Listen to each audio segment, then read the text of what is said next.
Hi, this is Christy Korpstein, and this is my number 2 topic video, Public School Choice for EDL 850 School of Law.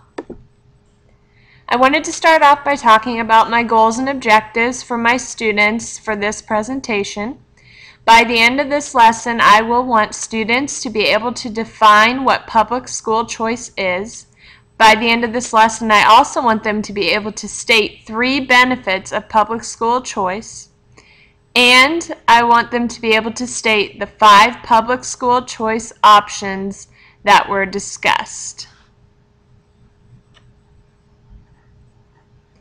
The presentation format that I would use in my classroom if I was actually doing this, I would start off by having the students write down what they think the definition of public school choice is. This gives me their background information of what they know. We would write on the board various answers that are given and have a short discussion. Next, I will start my slideshow, and I would go over the objectives that I want them to know by the end of the slideshow so they know what to focus on learning. They will be informed that they will have a short quiz at the end of the lesson. Then I will go through each slide in detail and discuss any questions with the students that they may have. They will watch the YouTube video on the slide as well to help them learn more about it.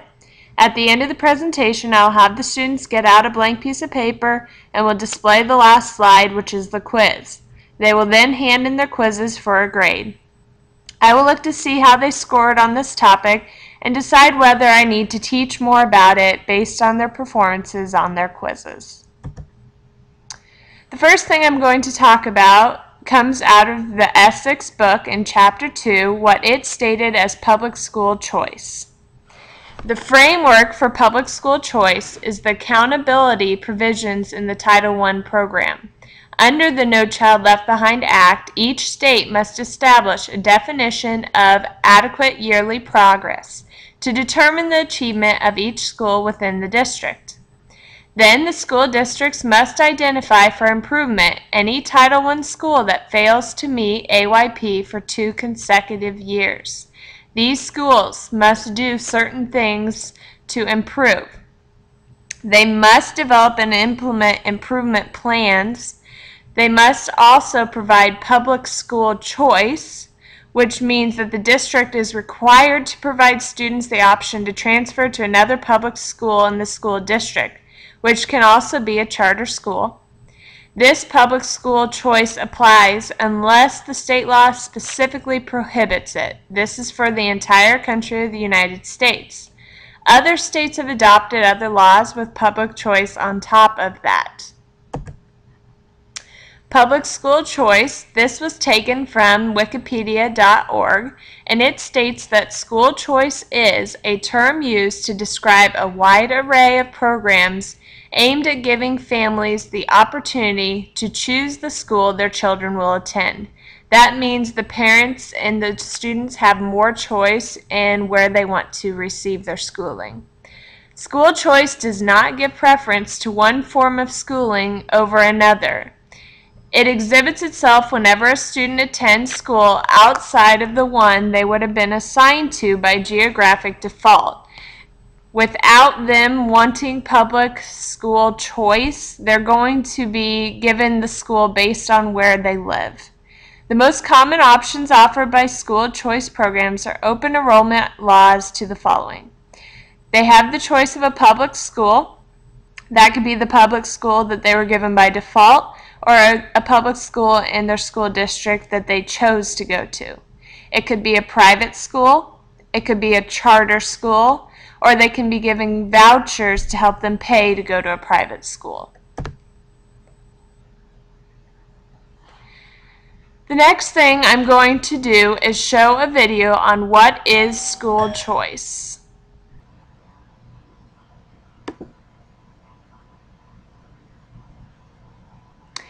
This is taken from the Heritage Foundation YouTube video. School choice offers families the opportunities to select schools that meet their child's needs. Watch the video from Heritage Foundation explaining school choice, how it benefits parents and children, and why school choice is needed. If you're like most consumers, You're probably very careful about how you spend your money. You compare products, weigh your options, and then make a decision. But what if this choice was taken away from you? This is School Choice, made simple. Brought to you by the Heritage Foundation. Consider the story of two towns, Choiceville and Districtville. In Choiceville, residents enjoy a wide variety of grocery shopping options. For example, at the green pea market, Jill finds a large selection of vegetables. At the Big Steer Butcher, Jim purchases prime cuts of meat. And at the Mega Mart, Jenny buys bulk items for her large family. Each resident can choose the supermarket that best meets their needs. And because residents have a choice where they spend their grocery dollars, supermarkets in Choiceville try very hard to keep their customers happy. For example, at the market on 5th, customers enjoy fresh bread throughout the day. While at the Westside Market, customers can count on short lines and friendly cashiers. For residents in Choiceville, grocery shopping is a delight. Districtville, on the other hand, well, that's a different story. For as long as residents can remember, the town has been divided into districts. Residents are required to pay into a general fund, which then redistributes money to grocery stores in town. As a result, residents don't pay for groceries when they go to the store, but there's a catch. They may only shop at the store assigned to their geographic district. And because residents of Districtville can't choose the store that best meets their needs, Cindy has a hard time finding fresh vegetables. Tom can't get prime cuts of meat. And Sally has trouble purchasing large portions for her family. In fact, residents of Districtville often have trouble finding even basic staples to meet their needs. Not to mention the terrible customer service, long lines, and reduced hours of operation. Without competition, grocery stores in Districtville have little incentive to keep their customers satisfied, and residents are not happy with the situation. Does Districtville sound a bit absurd? In many ways, it's not so different from how the U.S. education system works today. Money collected from taxpayers is used to fund public schools, which children are then assigned to by geographic location. This one-size-fits-all approach doesn't do a good job meeting needs, and the absence of competition often results in poor levels of service and lackluster academic performance. Fortunately, when we understand the problem, it's not difficult to identify a solution. Across America, more and more states are giving parents the freedom to choose how their education dollars are spent. School choice allows parents to choose a school that best meets their child's needs, whether public, private, virtual, charter, or homeschool, regardless of the specific zip code where they reside. This allows parents to spend their education dollars how they see fit. Studies have shown that when parents have a choice, academic performance and graduation rates tend to rise, and competition between schools creates a strong incentive for improvement. Finally, parental choice ensures that all children have options. So just because a child lives in a low-income neighborhood does not mean that that child has to attend a poorly performing school. If you'd like to learn more about school choice, So that gives you kind of a preview. Benefits of public school choice. What are some things that you can benefit from? Well, this information was taken from the Heritage Foundation, and it said academic achievement increases and graduation rates increase. The reason? Schools have to work harder to keep their students and parents satisfied. It provides low-income families a chance at success with vouchers and opportunities at higher-end schools. Facts about benefits of public school choice that I found. There were some things like students who receive DC Opportunity Scholarships have significantly higher graduation rates than children who did not receive a voucher. Parents of scholarship recipients are also more satisfied with the safety and quality of their child's school. In Florida, school choice is an integral part of the reform model, which has led to a narrowing of the achievement gap between white students and their Black and Hispanic peers. Thanks to parental choice and other reforms, Florida's Hispanic students are now outperforming or tied with the reading average for all students in 31 other states. 2011 was a milestone year for school choice, setting the bar high for state legislatures across the country to increase families' educational opportunities. What began with the crucial reauthorization of the DC Opportunity Scholarship Program continued with 12 states creating or expanding school choice options.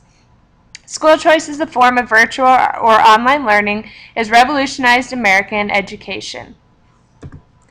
Public school choice programs. This was taken from ed.gov. The U.S. Department of Education is providing a program that supports efforts to establish or expand public school choice programs. If you're selected for the voluntary public school choice program grant, it is required that a portion of the grant funds provide the students with transportation services. Motivation. This is something that they use to motivate people. It's competitive awards to state education agencies, local education agencies, or partnerships who provide the widest variety of choices to students in participating schools. They would have the greatest impact in allowing students who attend low-performing schools to attend higher-performing schools, and propose partnerships to implement an inter-district approach to providing students with greater public school choice. They may use their money to plan and design a public school choice program, make tuition transfer payments to the public schools that students chose to attend, enhance capacity building activities in high-demand public schools, allowing them to serve greater numbers of students, carry out public information campaigns to inform parents and students about public school choice opportunities, and pay other costs that are allowable.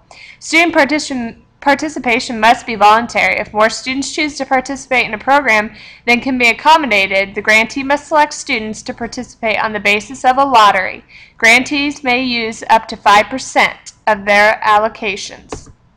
History of public school choice. I kind of wanted to know the history, so I went back and I took this from Grady and Bielik. The foundation of the public school choice movement can be traced back to the alternative schools reform models of the 1960s. This is where it all began. Parents now can select from a wide range of public school choice options.